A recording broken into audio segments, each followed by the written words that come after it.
Mi nombre es Ruth Coleman, tengo 30 años.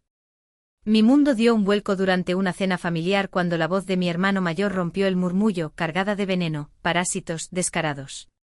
Sus ojos recorrieron mis vaqueros y mi camiseta, y su desdén me hirió más que cualquier palabra. Mis padres, sentados al otro lado de la mesa, compartían un silencio que gritaba acuerdo, sus rostros altivos, pesados de juicio. Años de ser tratada como la hija menor chocaron contra mí en ese instante. Pero no me inmuté. Sonreí, aparté mi silla y me levanté. Su risa resonó a mis espaldas. Esa noche algo se rompió dentro de mí. Estaba harta de ser su saco de boxeo. 6 meses después, aparecieron a las puertas de mi villa en Nápoles, Florida. Sus voces temblaban, rogando mi ayuda. Mi antes arrogante hermano parecía diminuto, y mis padres ni siquiera podían mirarme a los ojos. Me apoyé en el marco de la puerta con el corazón tranquilo, y dije, bienvenidos a la mansión de los parásitos. Lástima que hoy no haya caridad. Sus rostros se desmoronaron, pero yo no sentí nada. De la niña que ridiculizaban, a la mujer que construyó un imperio en el que nunca creyeron. Finalmente había convertido su desprecio en mi fuerza. Esto no se trataba solo de dinero. Se trataba de dignidad, libertad y de reescribir mi propia historia. Si estuvieras en mi lugar, ¿los perdonarías o los dejarías ir para siempre? Años antes de esa cena, sacrifiqué mis sueños por Luke. A los 18 años me encontraba en una encrucijada, aferrando la carta de aceptación de una prestigiosa escuela de arte, una beca completa, mi billete a una vida de pintura y creación. Pero mis padres tenían otros planes. No podemos permitirnos a los dos en la universidad, dijo mi madre, con la voz apagada y los ojos fijos en la mesa de la cocina. La carrera de tu hermano va primero. Mi padre asintió en silencio, un veredicto pesado. Luke, 3 años mayor, era su hijo dorado, el en quien depositaban sus esperanzas. Yo era solo la hermana menor que se esperaba que se hiciera a un lado. Y así lo hice. Rompí la carta, mi corazón astillándose con cada rasgadura. En lugar de estudios de arte, acepté turnos en una cafetería, sirviendo café y fregando mostradores para cubrir la matrícula de Luke. Cada cheque que enviaba a casa se sentía como un pedazo de mí mismo desvaneciéndose. Mis padres nunca preguntaron cómo me las arreglaba, nunca notaron las ojeras o los pinceles acumulando polvo en mi habitación. Luke nos hará sentir orgullosos, decía mi madre, con una amplia sonrisa mientras me mostraba sus boletines. Mi padre le daba palmadas en la espalda a Luke, alardeando de su futuro como CEO. Yo asentía tragándome el dolor, diciéndome que era por la familia. Luke se empapó de todo. Entraba en casa con paso triunfal, tirando las llaves del coche en el mostrador, hablando de sus grandes planes, de startups, de éxitos de inversión. Deberías buscar un trabajo de verdad, Ruth, decía, con una sonrisa burlona como si mis turnos en la cafetería fueran un pasatiempo. Nunca una vez me dio las gracias. Nunca una vez preguntó qué había sacrificado. Mis padres tampoco. Para ellos, yo era la responsable. La que pagaba las facturas mientras Luke perseguía la gloria. Deber familiar, lo llamaba mi madre, sus palabras tan afiladas como una cuchilla. Me quedaba despierta por la noche mirando el techo, mis sueños de la escuela de arte desvaneciéndose como viejos bocetos. La grasa de la cafetería se aferraba a mi piel, un recordatorio constante de lo que había perdido. Pero su desdén encendió un fuego en mí. La arrogancia de Luke, el ciego favoritismo de mis padres, dolía, pero también agudizaba mi determinación. Empecé a ahorrar, no solo para ellos, sino para mí. Tomé clases nocturnas cuando pude, colándome libros de negocios y tecnología entre turnos. No iba a seguir siendo su felpudo para siempre. Una tarde después de un doble turno encontré a Luke en casa, tirado en el sofá, presumiendo de su última idea de negocio. No lo entenderías, dijo haciéndome un gesto para que me apartara cuando le hice una pregunta. Mi madre se rió como si mi curiosidad fuera una broma. Mi padre ni siquiera levantó la vista de su periódico. Me quedé allí con las manos todavía oliendo a aceite de freidora, y sentí un cambio. Sus palabras, su desprecio, ya no eran solo heridas. Eran combustible. Empecé a ver a Luke por lo que era, un desagradecido mimado, ciego a mis sacrificios. Mis padres no eran mucho mejores. Sus elogios para él, un eco constante que ahogaba mi existencia. Había renunciado a mi futuro por un hermano que se burlaba de mí, y por unos padres que me veían como una obligación. Pero no había terminado. En el fondo sabía que podía construir algo por mi cuenta, algo que no podrían ignorar. Empecé a esbozar planes no de pinturas, sino de un futuro en el que me mantendría erguida, donde sus voces no me definirían. Los años pasaron arrastrándose. Trabajé. Ahorré. Aprendí. Luke se graduó, lanzó su startup y se bañó en el orgullo de mis padres. Yo seguía siendo la ocurrencia tardía, la que ayudaba. Pero cada turno nocturno, cada euro que no enviaba a casa era un paso hacia mi escape. No solo sobrevivía, estaba construyendo. Y aunque el dolor de su desprecio nunca desapareció por completo, me empujó más fuerte. Se lo demostraría, no con palabras, sino con lo que podía llegar a ser. Los años de ser pasada por alto y sacrificarme en vano habían forjado una feroz determinación en mí. Si me veían solo como una sombra, entonces crearía mi propia luz. En cambio, vertí cada gramo de energía en construir algo que era solo mío, una startup para cambiar vidas. Mi idea era simple pero audaz. Una plataforma de aprendizaje en línea para estudiantes desfavorecidos, niños que no podían permitirse tutores o escuelas de lujo. Quería darles una oportunidad, la que yo nunca tuve.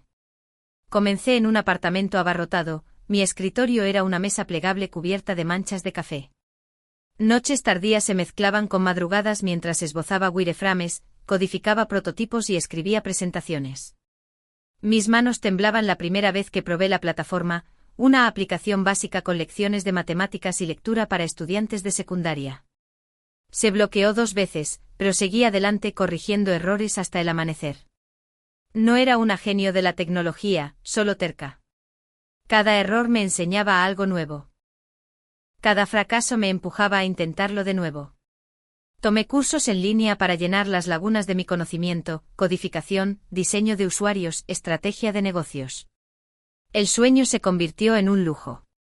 Vivía de fideos instantáneos y determinación. Me puse en contacto con profesores, organizaciones sin fines de lucro, cualquiera que quisiera escuchar. La mayoría me ignoró, pero algunos vieron potencial. Un centro comunitario local me permitió probar mi plataforma con sus estudiantes. La primera vez que un niño me envió un mensaje diciendo, aprobé mi examen de álgebra gracias a ti, lloré. No porque estuviera triste, sino porque sabía que estaba en algo real. Empecé a presentarme a inversores, mi voz firme a pesar de las palmas sudorosas. Los rechazos se acumularon, docenas de no de capitalistas de riesgo que no veían el valor en enseñar a niños que no podían pagar. Pero seguí adelante refinando mi discurso, mostrando datos de mis primeros usuarios. 6 meses después tuve mi oportunidad, una reunión con una firma de capital de riesgo en Miami. Entré con un portátil y un sueño. Salí con un apretón de manos y la promesa de 1 millón de euros en financiación inicial. Ese momento se sintió como estar en la cima de una montaña, el mundo abierto. Con el dinero contraté un pequeño equipo, diseñadores, programadores, educadores que creían en la misión. Reconstruimos la plataforma añadiendo lecciones en vídeo, cuestionarios y un chatbot para responder a las preguntas de los estudiantes. Trabajé junto a ellos, revisando cada línea de código, cada plan de lección. Lanzamos en 3 distritos escolares, luego en 10. Los profesores enviaron correos electrónicos elogiando cómo nuestra aplicación ayudó a los niños que se estaban quedando atrás. Los padres nos agradecieron por hacer que el aprendizaje fuera gratuito y accesible. Mi bandeja de entrada se llenó de historias de estudiantes que habían encontrado esperanza a través de nuestro trabajo. Los números hablaban por sí solos. En un año, teníamos 50.000 usuarios activos, luego 100.000. Escuelas de toda Florida firmaron contratos integrando nuestra plataforma en sus aulas. Negocié cada trato yo misma, aprendiendo a mantenerme firme frente a ejecutivos que me duplicaban la edad. El trabajo era agotador, pero cada contrato, cada usuario era un ladrillo en los cimientos que estaba construyendo. No solo estaba creando una startup. Estaba creando un legado. Entonces llegó la llamada de Forbes. Querían presentarme en su lista 30 Under 30 para educación. Casi se me cae el teléfono cuando me lo dijeron. La sesión de fotos fue surrealista, yo con un blazer que le pedí prestado a una amiga, parada bajo luces brillantes, sonriendo para una revista que leía de adolescente. Cuando salió el artículo, lo leí sola en mi apartamento. Mi nombre en negrita, Ruth Coleman revoluciona la educación para jóvenes desfavorecidos. No lloré esta vez. Simplemente me senté, dejando que se asimilara. Lo había hecho yo. Yo, no mi familia, no nadie más. Nunca les conté nada a mis padres ni a mi hermano.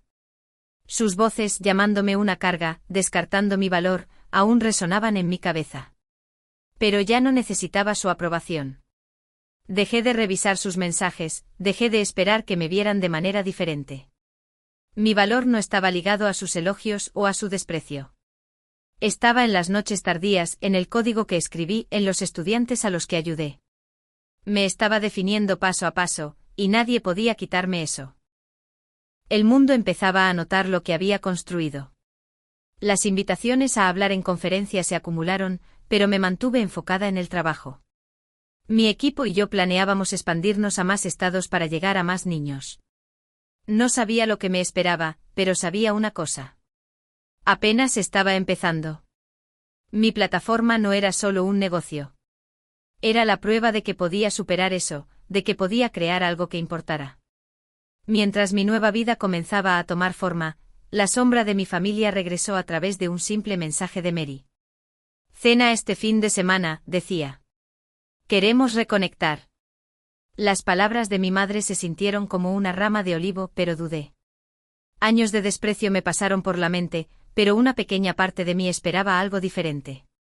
Escribí un rápido ok, me puse mis vaqueros y camiseta habituales, y conduje a casa de mis padres, preparándome para lo que viniera. La mesa estaba puesta con los platos favoritos de mi madre, el aire denso de calidez forzada. Mi padre me saludó con un asentimiento rígido, sus ojos escaneando mi atuendo informal antes de apartarlos. Luke estaba recostado en la cabecera de la mesa, su traje impecable, su sonrisa burlona más afilada. Unos cuantos primos y un tío llenaban los otros asientos, parloteando de forma tensa. Me senté en silencio, picoteando mi comida, esperando la reconexión que mi madre prometió. No tardó en caerse la máscara. Luke se recostó haciendo girar su copa de vino, su mirada fija en mí. «Todavía te vistes como si estuvieras en la ruina», dijo, su voz lo suficientemente alta como para silenciar la mesa. Mis primos bajaron la vista, incómodos. Pero Luke no había terminado. «¿Qué haces todo el día?» «Vivir de las obras de mamá y papá», su risa cortó la habitación, afilada y cruel. Apreté mi tenedor, mi rostro ardiendo, pero mantuve mi expresión neutral. Mi madre se movió en su asiento, sus labios apretados en una fina línea, pero no dijo nada. Mi padre miraba su plato, su silencio más fuerte que las palabras. Luke se inclinó hacia adelante, sus ojos brillando con burla. «Eres una parásito, Ruth». Descarada, gritó golpeando su copa, el vino derramándose por el borde. La habitación se congeló. Mi tío carraspeó torpemente. Mis primos evitaron mi mirada, pero mis padres no se movieron. Sus ojos fríos y aprobadores me dijeron todo, estaban de acuerdo con él. Podía sentir el peso de su juicio, el mismo desdén que había soportado durante años. Pero esta vez, no era solo una ofensa silenciosa. Era pública, cruda, destinada a humillar.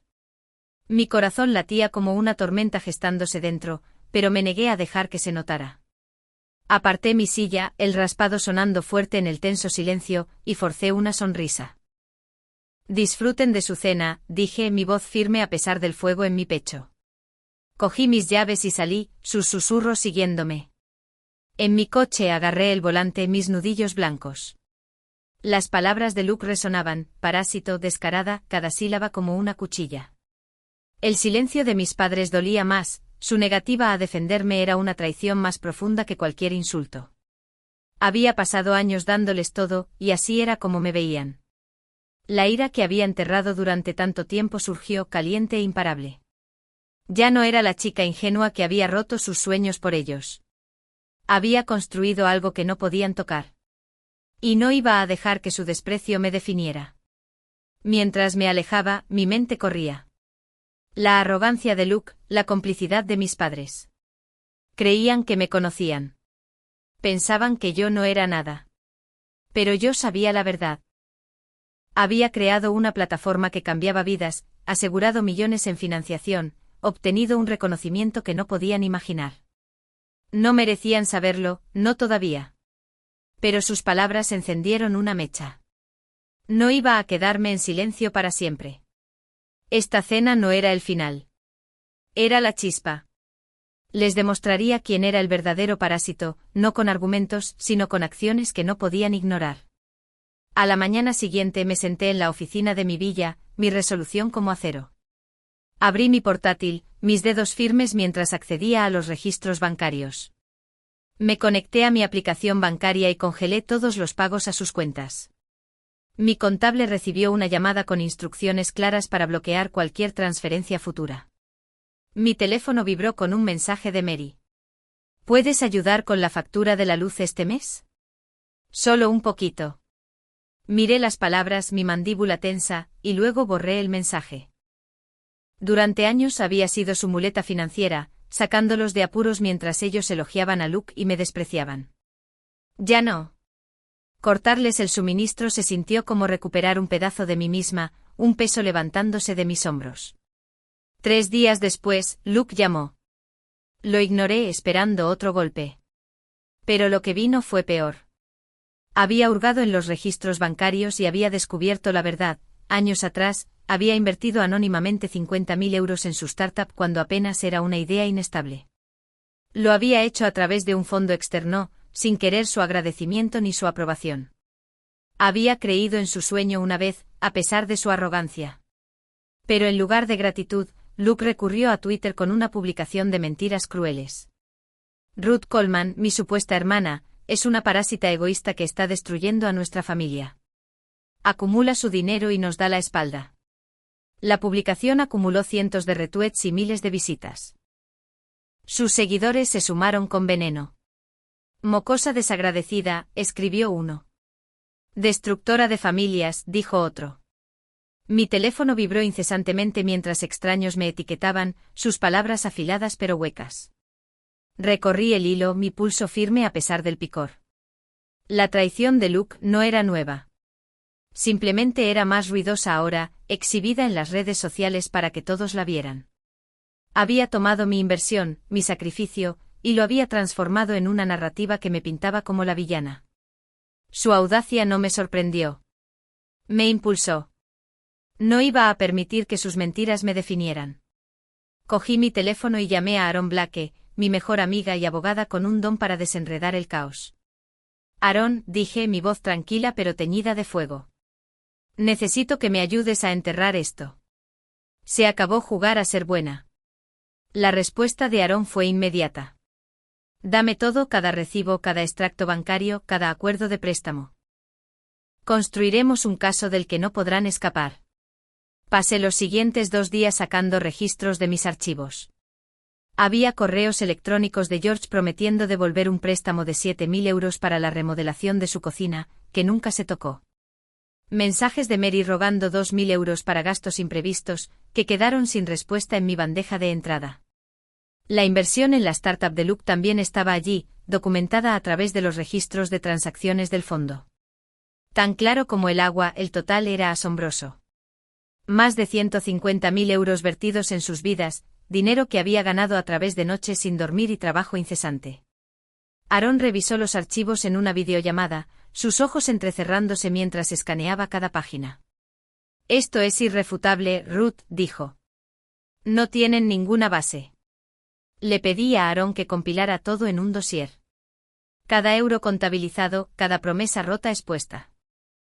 No estaba segura de cuándo me enfrentaría a ellos, pero quería tener la verdad lista. Indiscutible. La publicación de Twitter de Luke seguía difundiéndose, sus seguidores amplificando sus mentiras. Algunos incluso etiquetaban la cuenta de mi empresa, intentando manchar mi reputación. No respondí en línea. Ese no era mi estilo. Mi campo de batalla eran los hechos, no los hashtags. Pasé horas con Aaron planeando estratégicamente mientras tomábamos café, diseñando cómo presentar la evidencia cuando llegara el momento. No solo queremos que se echen atrás, dijo Aaron, su voz aguda. Queremos que se ahoguen con sus propias palabras. Mientras organizaba los últimos documentos, una tranquila confianza se asentó en mí. Luke pensó que podía reunir una turba contra mí, pero se había equivocado en sus cálculos. Su startup, construida en parte con mi inversión, se estaba desmoronando. Había visto las señales en informes de la industria, aunque me lo guardé para mí. George y Mary, dependientes de mis limosnas, no tenían idea de lo que se avecinaba. Les había sostenido durante años, solo para ser vilipendiada. Ahora, estaba reescribiendo la historia. El dossier no era solo prueba de sus deudas. Era un espejo obligándolos a enfrentar su ingratitud. 6 meses después, el portón de mi villa sonó. Miré la cámara de seguridad y vi a mis padres y a Luke parados afuera, sus rostros tensos bajo el sol de la mañana. Mi estómago se apretó, pero no me sorprendió. Había escuchado susurros a través de contactos de la industria. La startup de educación de Luke se había estrellado, desangrada por sus gastos imprudentes y decisiones a medio cocinar. No estaban allí para disculparse. Querían algo. Pulsé el botón del intercomunicador y los dejé entrar, mi expresión inescrutable mientras me preparaba para lo que venía. Entraron en mi sala de estar, sus ojos recorriendo los elegantes muebles y los amplios ventanales. Mary apretaba su bolso, sus nudillos pálidos. George evitaba mi mirada, sus hombros encorvados. Luke, sin embargo, se mantenía erguido, su mandíbula apretada como si todavía tuviera algo que demostrar. Les señalé el sofá, pero se quedaron de pie, el aire denso de expectativas tácitas. Tenemos que hablar, Ruth, dijo Mary, su voz suave pero temblorosa. Luke está en problemas. Su empresa se ha ido a pique. Necesitamos tu ayuda. Me recosté en mi silla, dejando que el silencio se alargara. Luke movió las manos, metidas en los bolsillos, pero no habló. George carraspeó. Es solo un bache, dijo, su tono suplicante. Tienes los medios, Ruth. Podrías ponerlo de nuevo en pie. La audacia me golpeó como una bofetada. Después de años de su desprecio, después de las mentiras de Luke en Twitter, estaban en mi casa pidiéndome que lo salvara. No me inmuté. En cambio, cogí mi portátil y lo abrí con calma deliberada. Antes de hablar de ayuda, dije, mi voz firme, hablemos de deudas. Les giré la pantalla, mostrando un dossier que Aaron había preparado. Correos electrónicos, extractos bancarios y pagarés firmados llenaban la pantalla. Cada uno un testimonio de su ingratitud. 5.000 euros para el préstamo de tu coche, George, dije, haciendo clic en un recibo escaneado. 3.000 euros para las facturas médicas de Mary. 10.000 euros para tu sistema de climatización. Y Luke, 60.000 euros para tu matrícula universitaria, pagada íntegramente. Sin preguntas. Hice una pausa, dejando que los números se asimilaran. Esos son más de 200.000 euros. Ninguno de ellos devuelto. El rostro de Mary se sonrojó, sus ojos se bajaron al suelo. George se movió, su boca abriéndose y luego cerrándose. La bravuconería de Luke se resquebrajó, sus mejillas enrojecidas mientras tartamudeaba. No es justo, Ruth, dijo. Yo no te pedí tu dinero. Nos lo tiraste para jugar a ser la heroína. Su voz subió, defensiva, pero carecía del veneno de sus viejas burlas. Levanté una ceja, impasible. No pediste, dije, abriendo otro correo electrónico, uno de él de hace años, rogando un poco de ayuda para cubrir su último semestre de matrícula. Esto dice lo contrario. La habitación se quedó en silencio, el peso de la evidencia asfixiante. Las manos de Mary temblaban mientras apretaba más su bolso. No sabíamos qué era tanto, susurró, su voz apenas audible. George apartó la vista, su rostro una máscara de vergüenza. Luke intentó reponerse, cruzando los brazos. ¿Y qué? Dijo. Ahora eres rica. Puedes permitirte ayudar. Mi startup era sólida hasta que el mercado se hundió. Casi me reí. Su empresa no había fracasado por el mercado. Fue su mala gestión, sus oficinas llamativas, su negativa a escuchar a los asesores. Había visto los informes. Los números no mentían.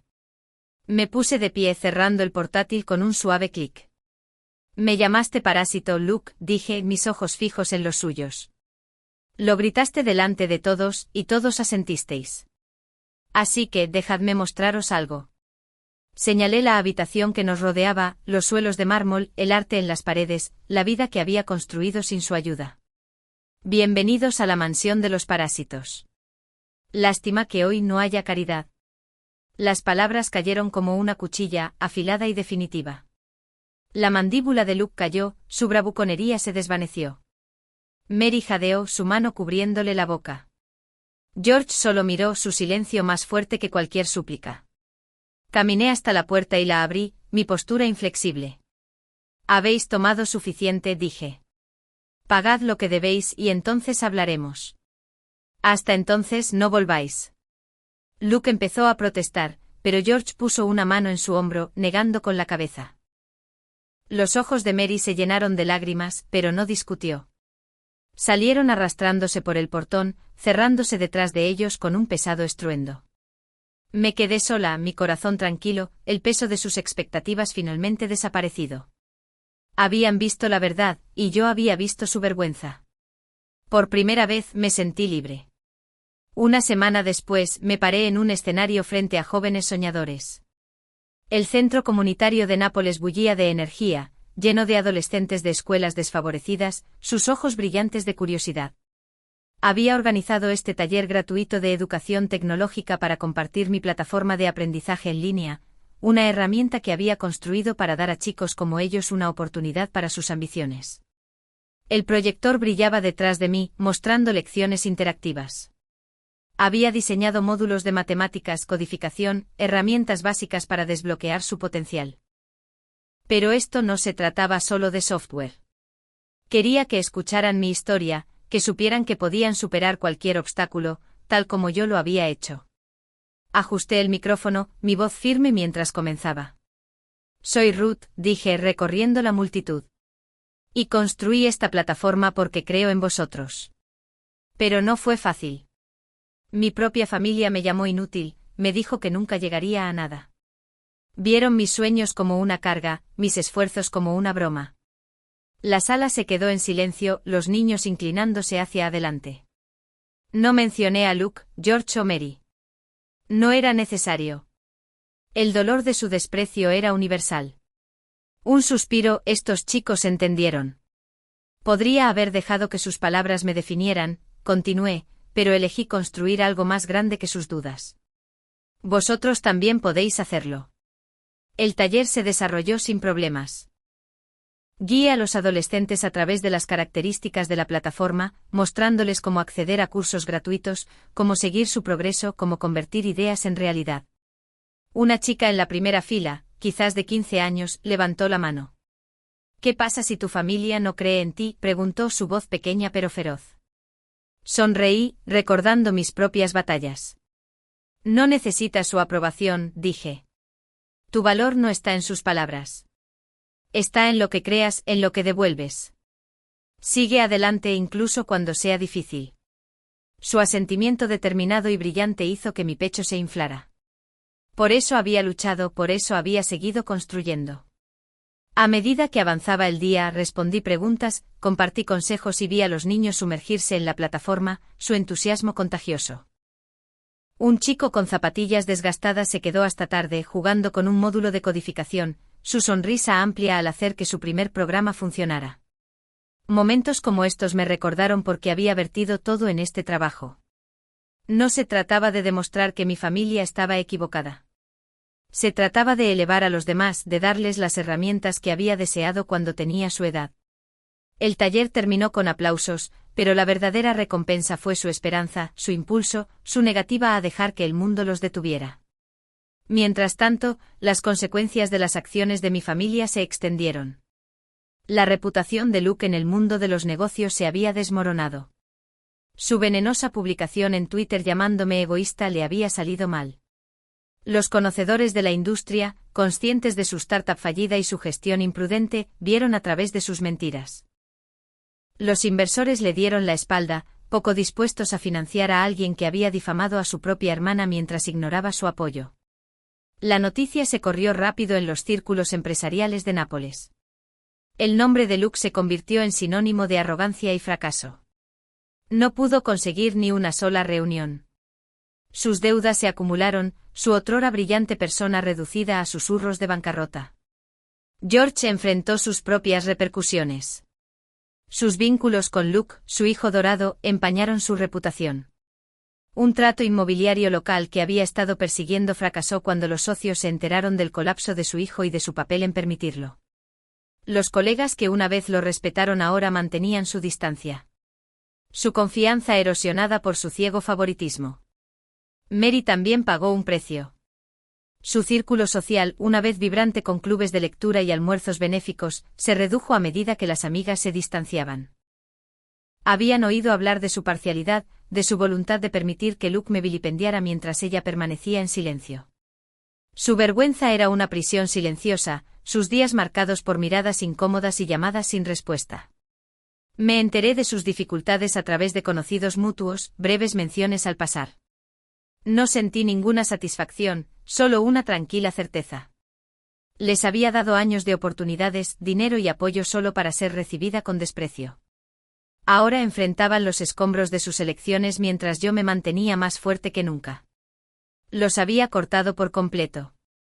Sin llamadas, sin mensajes, sin lazos persistentes. Mi teléfono ya no vibraba con sus peticiones. Mi enfoque estaba en mi trabajo. Mi plataforma y la comunidad que estaba construyendo. Nápoles se convirtió en mi lienzo, un lugar donde podía inspirar, no solo sobrevivir. Mientras el taller terminaba, me paré en el podio mirando los jóvenes rostros. Tu valor no está definido por las palabras de otros, dije, mi voz clara y firme, sino por lo que construyes y devuelves. Las palabras quedaron en el aire, una promesa que había vivido. Los niños aplaudieron, su energía una chispa para el futuro. Bajé del escenario, mi corazón lleno, sabiendo que había convertido el dolor en propósito. El rechazo de mi familia había sido un fuego, pero había forjado algo irrompible a partir de él.